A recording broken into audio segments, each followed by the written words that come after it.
Salam alaikum, Azul, bonsoir. Nous ne parlerons jamais assez de la propagande. Cette stratégie toujours chafouine, toujours subversive, qui consiste à propager à très grande échelle une communication qui vise essentiellement à tromper l'opinion publique, à la leurrer, à déstabiliser sa perception et à la conditionner de façon à lui inséminer des idées mensongères, à la mobiliser contre ceux qui tentent de l'informer vraiment sur la vraie situation, de la réveiller à la dure réalité des propagandistes, à battre le rappel des consciences pour se libérer d'un système qui a fait même basse sur le pouvoir et sur toutes les institutions. Il y a différents types de propagande, de la stratégie la plus fine, la plus subtile, voire même la plus subliminale, jusqu'à la plus grossière, la plus brutale, qui ne s'embarrasse pas de faux-semblants et dont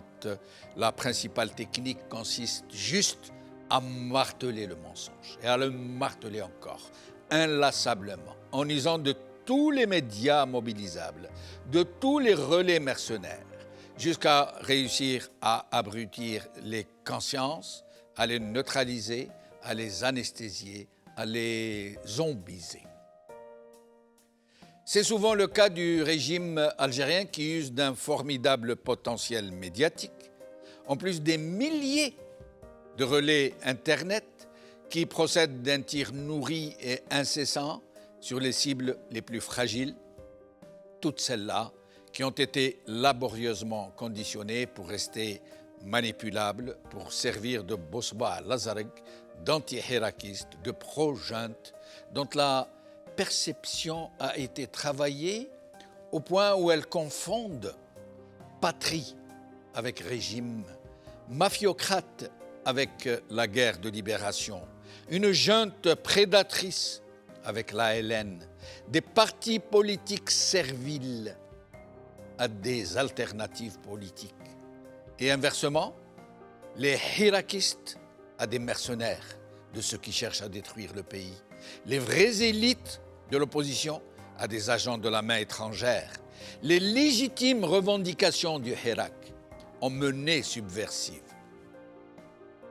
Ce sont ces masses informes, moutonnières, souvent isolées, prises en otage par des potentats locaux et des organisations de masse à la solde du régime. Des populations des zones d'ombre, pour reprendre la phraséologie du régime. Des couches entières de la société parmi les plus déshéritées, étroitement fliquées, bombardées de discours lénifiants, quasiment lobotomisées, qui constituent malheureusement le rempart naturel du système, des masses grises qui ne réagissent qu'aux stimuli de la propagande, qui sont malheureusement devenus, encore plus que le régime lui-même, le principal obstacle à la libération du pays et à sa démocratisation. C'est pourquoi il est urgent et vital que le Hirak entreprenne de les libérer de la gangue psychologique où elles sont figées, de se les rallier, de les réveiller de leur stupéfaction, de leur léthargie, de les sortir de la propagande mensongère où elles sont incarcérées. Et tout indique que ce travail a déjà commencé, qu'il a déjà produit des résultats énormes, même s'il s'est fait de façon inconsciente, sans préparations adéquates, sans véritable stratégie. Et ce sont généralement les journalistes citoyens du web, les cybermilitants et les rares médias non inféodés au système qui ont pu obtenir le fabuleux et inespéré résultat des derniers boycotts massifs, celui des présidentielles et celui du référendum sur la Constitution, qui ont retenti dans la perception du régime comme un avertissement très sérieux, puisque ces habituelles populations qui votaient systématiquement et qui permettaient au système de montrer des images de bureaux de vote pleins à craquer, se sont massivement abstenus de voter. Pour la première fois depuis l'indépendance du pays. Et c'est bien pour cela, en plus d'autres moyens, que le régime est entré dans cette ultime phase de reconquérir ces populations qu'il est sur le point de perdre et qu'il considère comme l'ultime barrage contre le tsunami qui va de toutes les façons l'emporter à jamais. Mais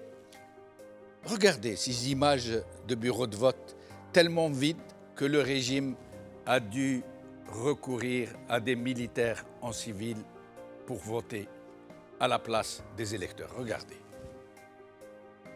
Que des militaires, le même âge, tous à la même coupe de cheveux. Ce sont des militaires en civil qui ont été envoyés voter jusqu'à 2-3 fois dans les bureaux civils, en plus que de voter dans leur propre lieu de résidence et dans les casernes. Voilà. C'est pour permettre aux caméras du régime de montrer des gens en train de voter. Et c'est cela, cette alarme très inquiétante pour lui de ces couches de la population qui se réveillent à sa vraie nature, qui deviennent de plus en plus insensibles à sa propagande, qu'il en a été amené à reprendre des méthodes qu'il a très largement éprouvées, celles de la reconvocation du terrorisme,